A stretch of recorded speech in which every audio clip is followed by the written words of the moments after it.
G'day guys, welcome to the Fishbowl. We're here with Chris Henry from River Realty. Chris is a very successful real estate agent, but he's also a very successful business owner.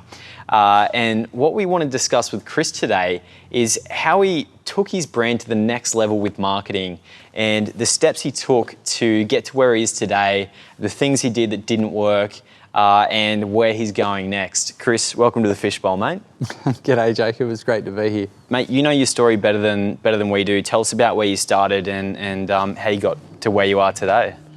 Journey-wise, I guess it all starts with a vision and a dream. And many years ago when I entered the real estate space, I was coming out of construction. I had my own business as a commercial and domestic plasterer.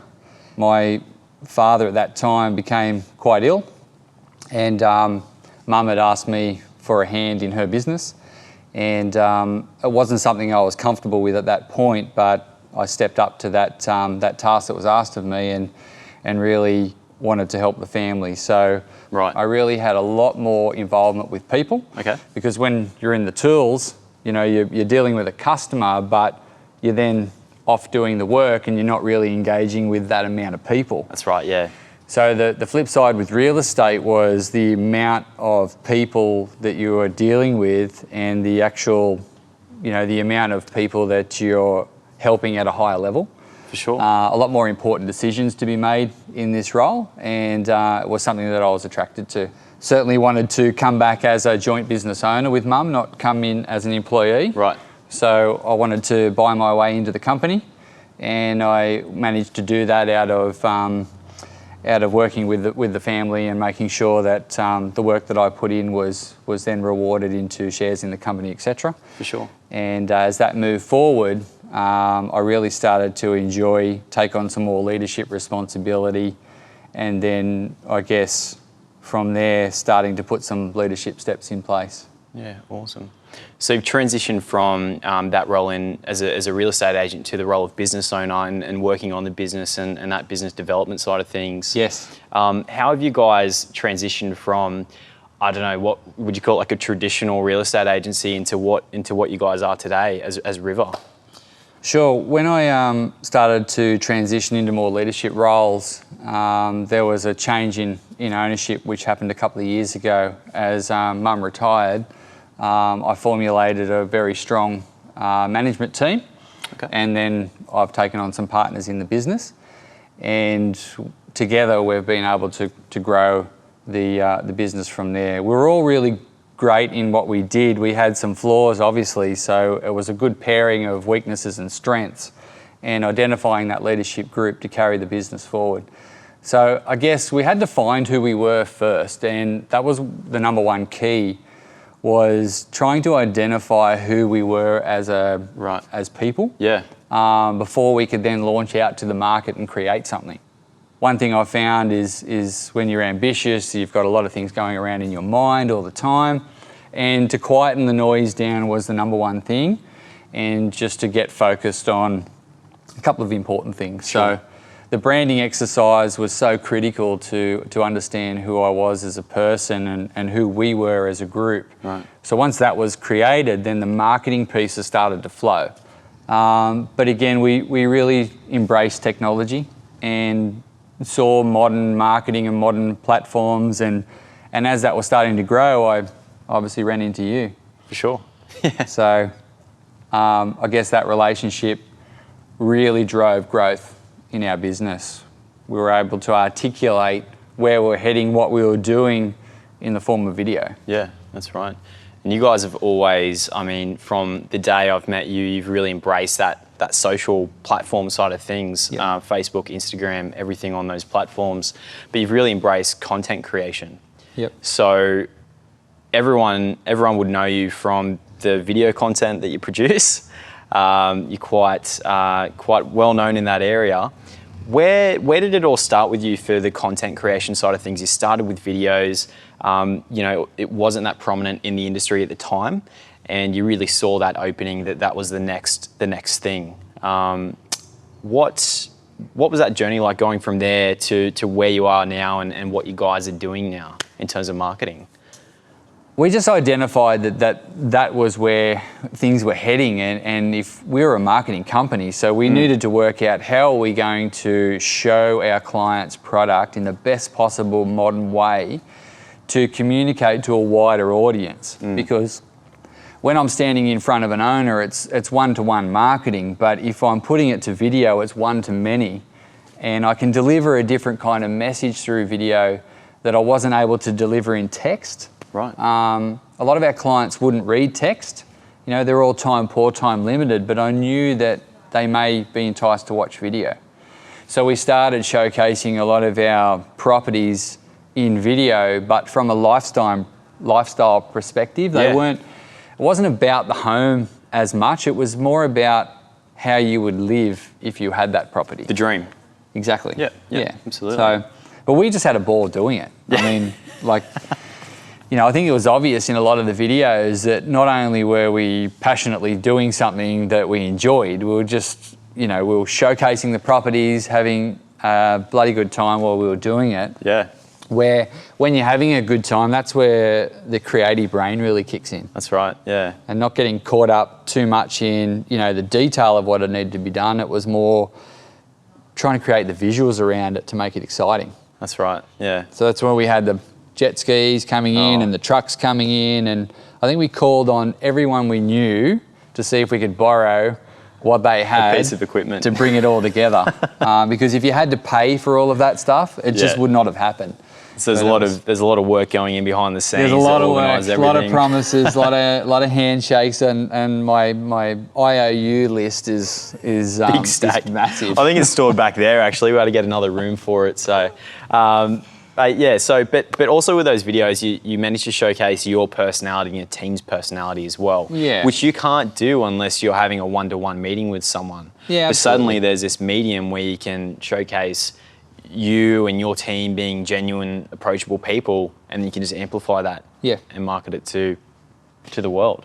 Yep. How have you found the success in digital marketing and digital content creation over more traditional, print-based, traditional platforms? The traditional style of marketing versus where things are heading today, it's an interesting topic because we're still trying to work this out, learn this along the way, and hopefully put the right steps in place, because you'll hear a word that's being used a lot at the moment, and the word is pivot. Like the entire business community is shifting. You know, the social media space is becoming very noisy, and it's about trying to create content that can deliver high value to your client. Right. I think there's two kind of advertising that you can do. You can do ego-based marketing, or you can do information-based marketing. And I don't feel that there's a lot of place anymore for the ego-based marketing. You know, people just want to know, what are the things that you know that can benefit me, but deliver it to me quickly and efficiently, and you'll capture the audience. So at the moment, we're creating content that'll have high value for a client, that they can use what we know and profit from that knowledge, more so than any, I guess, ego-based marketing that actually has no value to the client. Yeah, absolutely. And that's interesting because, I mean, just looking at the usage of these platforms that we're marketing ourselves on, you know, Facebook, Instagram, LinkedIn, YouTube, they're all mostly there as entertainment, escape-based platforms. So as soon as we take that traditional form of advertising, which is the ego-based advertising, like you're saying, and then we put that on social media, you can have some success with it, but it's unlikely because, you know, it's like walking through a supermarket and someone's there with a brochure trying to get you to sign up to something. You're not on that journey. Yes. You're on that journey to find something that's useful or like interesting to watch. So you guys have had a lot of success with that, creating content around, this is how you solve this particular problem, or hey, here's some information that you might find useful. Yes. And you've created it in a medium that's super easy to digest. I think that a lot of education that is successful has a way of educating you while keeping you entertained. For sure, yeah. And it's a blending of the two. Yeah. Like, how do you entertain someone and educate them at the same way? And I think the people that nail that certainly have a lot of success. You've got to keep things interesting and fun, and I think that we enjoy learning that way. Yeah. And when it comes down to marketing, to deliver a product or a message to someone, it has to be in an entertaining way. And you guys have recently moved into the digital marketing space as well. We have worked together on some digital marketing campaigns. Yes. Tell us a bit about that. So I think it was a longer journey. You'd been tapping on the door, trying to get me to look at this sort of stuff for a little while. I was slow on the uptake, and I wouldn't consider it slow. But as soon as I recognised where you were heading with it, we've jumped into that style of marketing. I think because we're so busy in today's world that there's so many things competing for our attention, the way we market today, I think, needs to have the follow-up in place. Yeah. And what we've become really good at in the past was sending out a video or showcasing a video that would sell a message or a product, but the follow-up really wasn't taking place. We did not have an understanding about different ad angles, and we did not have an understanding that one message wasn't going to cut through to the wider audience. Absolutely. There needed to be a series of messages and a series of videos that would appeal to different market segments. So one thing you taught me there was that if we were to set up a marketing video or an ad angle for a property, then there's a number of different ways we needed to do that to attract all those different sorts of markets. Yep. So the technology that we've been using with yourself has enabled us to do that. Yeah, we really explored that, content needs to be personalised. It needs to be direct to a particular person, because if you don't relate to a video or a piece of copy instantly, then it's not going to have a high chance of sinking in and hitting that person. You've got to be consistent with something, and I think it's the frequency. Once you believe in something, you've really got to give it time. The long game is something that I've found really needs to be played, and when you know and you believe in your heart that you're doing the right thing for your client's best interest or your audience best interest, yes, you have to make sure that you can monetize that in a way that's sustainable, but there has to be a level of consistency that remains before you'll see some success. In my industry, I really see the 10-year mark being a milestone for a lot of people within the real estate space, because you're dealing with customers and their family and their friends, and repeat business really starts kicking in around year 5, year 6, and by the 10-year mark, you're starting to see you finally being recognised in that space for being an expert in that field. For sure. So again, it comes back to the long game. I think social media will allow people to be known quicker for what they do because of the amount of one-to-many type marketing you can do. For sure, yeah. But I don't think it'll shortcut the experience side of things. Absolutely. I think you've just got to commit hours, dedication, focus, and education to anything that you are going to be an expert in or successful in. You are pushing yourself out there when you're creating this content to be the expert in your niche. And you have enough of those touch points online, you really establish yourself as the industry leader. And when people think, it's time to sell, they go, Chris or the team, they know that area really well. They know how to do this really well. They're really great with their marketing. They make sure they do it properly. And I know if they do it properly, they're going to, market my home in a way that it deserves. Yeah, sure. I think that it's a good point, because if you highly educate your consumer on what you do and how they can benefit from your service, it's a lot easier to work with that consumer. I think people are only difficult to deal with because they either don't know what you're trying to achieve, they're not sure of the outcome you're looking to work with them on, or they just literally have no understanding about what is the next step. So for us, it's breaking down our whole process and looking at what are the education pieces that we can slip into each part of our model, which helps the consumer then understand what is the next step from here and why are we doing it that way. Yep. So for us, the education-based marketing is definitely where we see some big inroads in our process. How do you justify the cost of creating content, you know, over a long-term period? Because it's an expensive investment.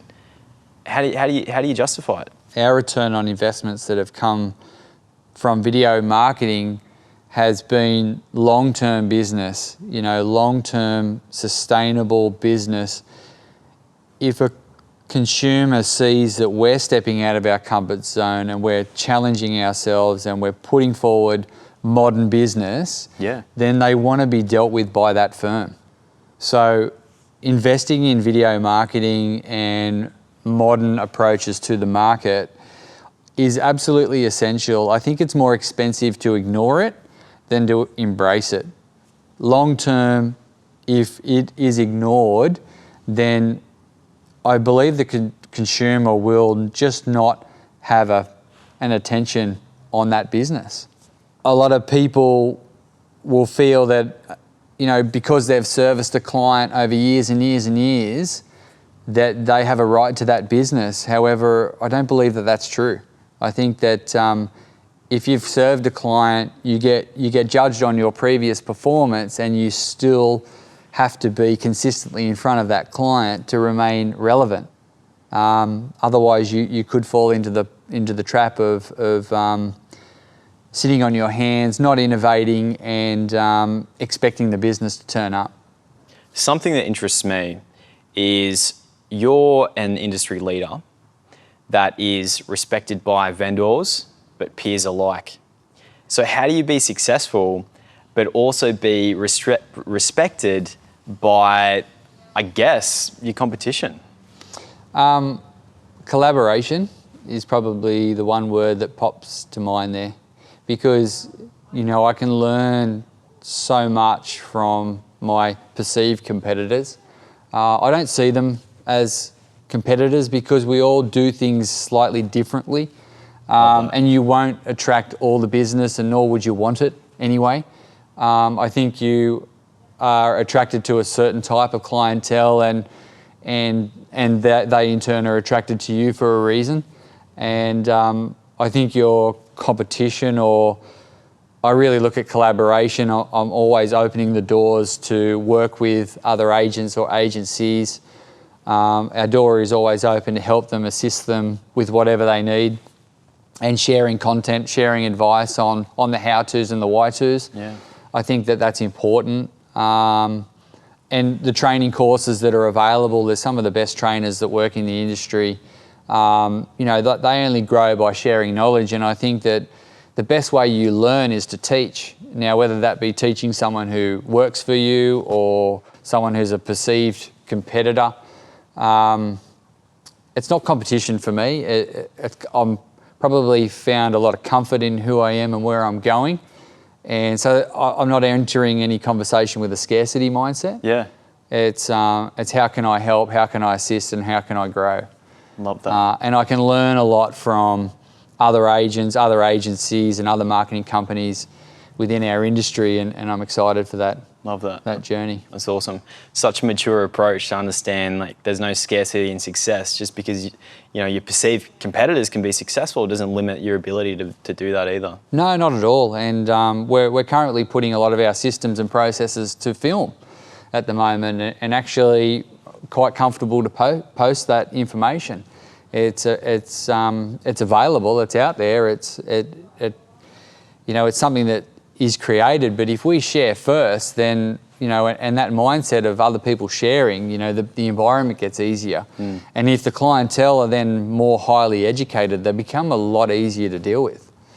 So I think the sharing mentality is certainly something that has helped For sure. potentially with that reputation. Only helps your industry at the end of the day, which makes your job easier. It does. Yeah. It absolutely does. Awesome, Chris. Thanks so much, mate. You've answered some really awesome questions that I'm sure a heap of business owners out there are going to find super useful, whether they're in real estate or not. A lot of that framework can be applied to any industry.